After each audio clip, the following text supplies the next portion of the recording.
మీకు గుర్తుందా? ఒకప్పుడు తెలుగు తెరను ఏలిన చాక్లెట్ బాయ్ వడ్డే నవీన్. ఆయన సినిమాలంటే అప్పట్లో ఒక ట్రెండ్. కానీ చాలా కాలంగా కనిపించకుండా పోయారు. ఎవరూ ఊహించని విధంగా ఇప్పుడు ఆయన మళ్లీ వస్తున్నారు. దాదాపు దశాబ్దం పాటు పెద్ద తెరపై కనిపించని నవీన్ ఎక్కడ ఉన్నారు, ఏం చేస్తున్నారు అని చాలామంది అభిమానులెదురుచూశారు. ఆయన మళ్లీ నటిస్తారా లేదా అన్న సందేహాలు కూడా చాలా వచ్చాయి. ఇప్పుడు ఆ ఎదురుచూపులకు తెరపడింది.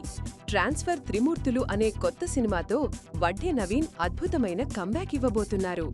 ఈ ట్రైలర్ ఇప్పటికే సోషల్ మీడియాలో వైరల్ అవుతోంది.